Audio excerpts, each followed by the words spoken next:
Hey everyone, in today's video I'm going to show you all how to install and set up Project M EX Remix on your Nintendo Wii using no disc, but you still are going to need a North American copy of Super Smash Bros. Brawl or NTSC. To my knowledge, this mod does not work with the PAL version of this game, so yeah, you're going to need that NTSC copy of Brawl still. Now, if you do have a disc, I am going to show you how to install it to a hard drive, that way you can still use it with no disc.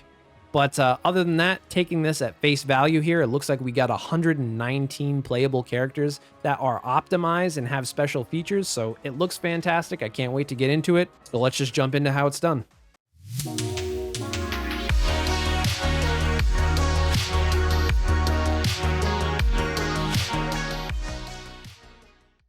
All right, so to start things off, we're going to need two things. An SD card that is at maximum 32 gigabytes, and it needs to be SDHC, not SDXC.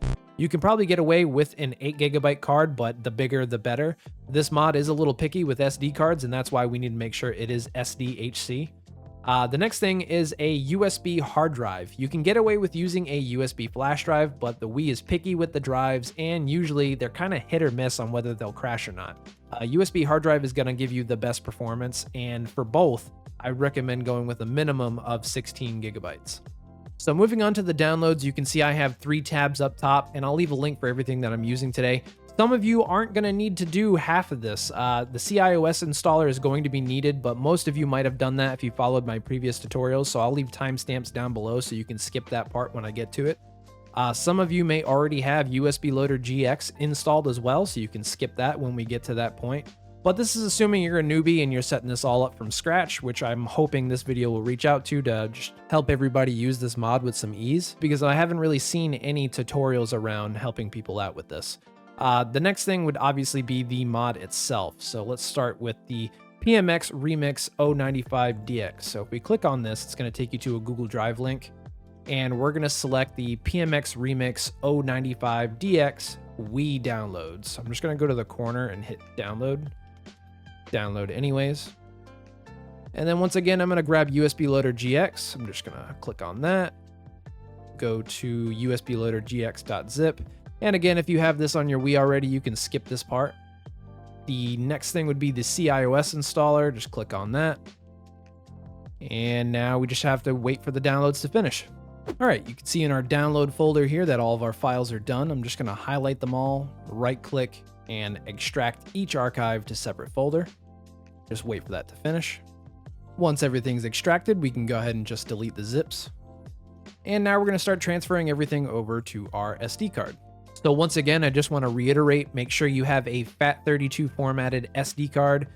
Make sure it's SDHC, no bigger than 32 gigabytes and no less than 8 gigabytes. But to start transferring things over, we're going to open the cIOS installer. And you see we have an apps folder here. We're just going to toss this onto the root of the SD card here, and then it will merge with the SD card we already have. Go to downloads again. We'll do USB Loader GX. Grab the apps folder again. Toss that onto the root of your SD card once again. And then one more time, we have the PMX Remix. Let's open that up. There's another folder. And we're going to grab everything seen here, and we're going to toss it onto the root of our SD card. This is a big file, so this will take a little bit to transfer, so I'll see you when it's done. All right, if you get a message that says replace the files in the destination, just go ahead and do that. And we're all done. So now inside of the SD card, there's some things we're gonna have to change around. Let's just go into the EX Remix folder. And we're gonna copy the rsbe01.gct and the .txt file here. After we copy them, we're gonna head back to the root, go into codes, and we're gonna paste them right into here. After that, we're pretty much all set with the SD. Now we can configure our hard drive. I already have mine plugged in. You can see I have Wii backups here. You can name your hard drive whatever you'd like.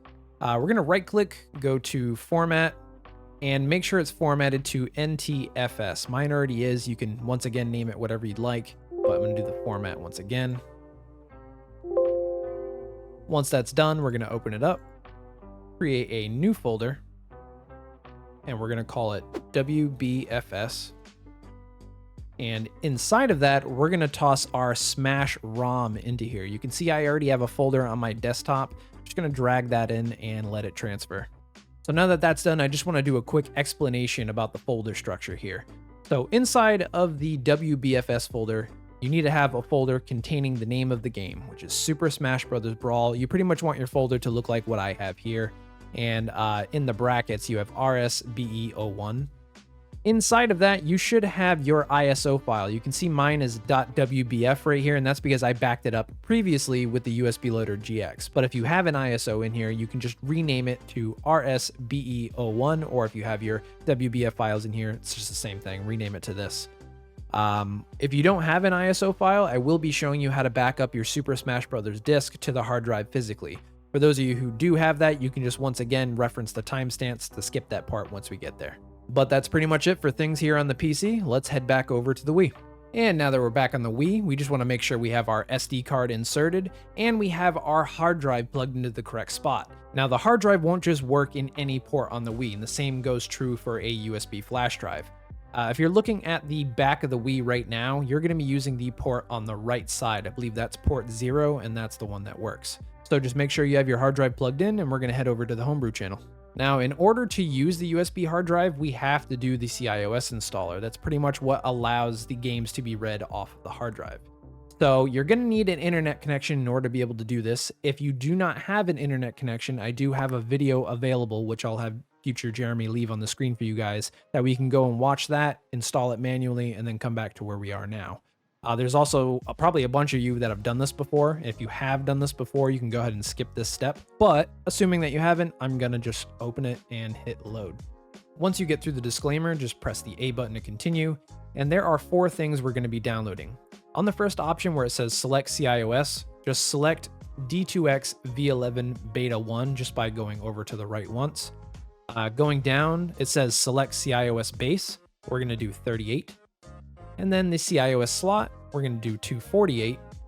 And then the revision is going to be 65535. Just press A to continue, and then A once more to let it download. And we're going to do this 3 more times, so I'm just going to speed run through this downloading. Okay, press A to continue, and we'll start the second one. So all we're going to be switching up is the base, which is going to go up to 56. The slot will go to 249, and then we're just going to press A to continue, and A to continue. And once again, fast forward through this. All right, third one, press A to continue, go to base 57 and slot 250, press A to continue and A to continue. And last one, A to continue, select the base 58 and the slot 251. A to continue, A to continue. Once everything's completed, we can just hit the B button and this will exit us back to the homebrew launcher. Now we can finally boot up USB Loader GX. Just hit A on this and hit load, and it should recognize your device. If it doesn't recognize your device, there could be a couple of things wrong. Maybe it's not formatted correctly. Maybe you don't have it plugged into the correct spot, which would be the right USB port if you're looking at it from the back. And it could be your flash drive's not compatible if you're using a flash drive. Once again, I'd recommend a hard drive. But assuming that it is red, you should be in here, and earlier, we tossed our game in here, so you should see your game right now. But assuming you didn't have your ISO before, this is what I was telling you, where we're going to install the disk directly. Before we do that though, I'm going to close out of the app and reopen it, because you can see our hard drive is saying 0 gigabytes out of 0 gigabytes. So it's not recognizing that. It's probably just because it's the first time we're using it. So I'm going to go back to the homebrew channel and just boot up the app one more time. And now you can see my hard drive is being read correctly. It's no longer at 0 gigabytes. So I'm going to insert my Super Smash Bros. Disc. And again, guys, timestamps down below. Just give it a moment to load. It's going to ask you if you want to mount the DVD drive or install it. I'm going to hit install. I'm going to say install a game. I'm going to hit yes. Give it a second. Now it's going to ask you if you want to continue installing the game. It should give you the title and how many gigabytes it is. Just hit OK. And now this is going to take probably about 20 minutes. You can see this timer is going down pretty fast, so I'll see you shortly. So once your game's finished, you should get a message on the screen that says successfully installed. Just hit OK. And now your screen should look similar to mine. For those of you who put your games on the hard drive earlier, your screen should also probably look similar to this. If your console is connected to the internet, you can click on the little box here and it'll say cover download, and you can check all the options here and hit OK. It's going to tell you it found 4 missing files. Just hit yes. And it's going to connect to the network, and we're going to get some box art for our game. This part isn't really necessary. I think it just, adds a good touch. Once that's all done, we're going to go into the settings icon here, and we're going to go into loader settings. And you just want to scroll down to loader iOS and make sure 249 is selected. On default, it should be. After that, just back up. And now we're going to select our Super Smash Bros. Brawl game. Go to settings on here. Go to game load. And now we're going to look for Ocarina. Press A, and we're going to turn that on. The next thing we're going to do is go to hook type. Press A on this. Now, this may vary. If it doesn't run for you well, you can try all the different options you're seeing right now. The one I'm going to go with, though, is AxeNet frame. After that, just go down to game iOS. It says use global. We're going to go to custom game iOS. We're going to go to clear and set it to 249 as well. Hit OK. And that should be it. Just hit save. Hit OK again. Go back. And we're going to start up Brawl. Now, it's normal for this screen to stay black for at least 30 seconds. If the logo appears right away, chances are it hasn't worked for you. I would retry the steps again if it hasn't. The fact that we're waiting this long so far is actually a good thing, though. So let's just wait a moment and see what happens. And there it is. We're being hit with the remix screen. I'm just going to press the A button. Press the A button again. And here we go. Look at that. That looks great. Honestly, I didn't really look too much into this before I did it. I knew I wanted to play. I knew I wanted to test out all these characters, but I didn't look at like the introduction screen here. These guys really went the extra mile with this. This looks fantastic. Just gonna press the start button and I'll start showing you guys some of the characters. All right, I'm just gonna press the A button one more time. Head over to solo. We'll do training just so I can check things out. Look at all these characters, man. I mean, Waluigi, which of course he should be in the game anyways, but fantastic that he's in here. Bomberman, which is one of my personal favorites, which I'm probably gonna pick. Let's go over to computer. I'll make him be someone else. We got all the well, not all the Pokemon here, but a big selection of Pokemon. See Blaziken here. That's awesome. Knuckles, Tails. The thing is, too, is that these aren't just reskins. These are actually playable characters with their own playable animations. We have Ken. Who's this? Terry Bogard. Yeah, Terry. I don't even know who to pick. There's just so many to choose from. I guess I'm going to go with Blaziken. And I'm going to hit start. Now, when selecting your stages, it tells you up top what you have to press to select the alternate stages. So I'll go to Temple, and I'll hit the start button for the alternate stage. And now we are in the Temple of Time, which I think is awesome. Ocarina of Time is one of my favorite games. Now, I played this earlier, and Bomberman here, he actually has his bombs. And that goes back to what I was saying about the game being optimized. The devs for this really did a great job.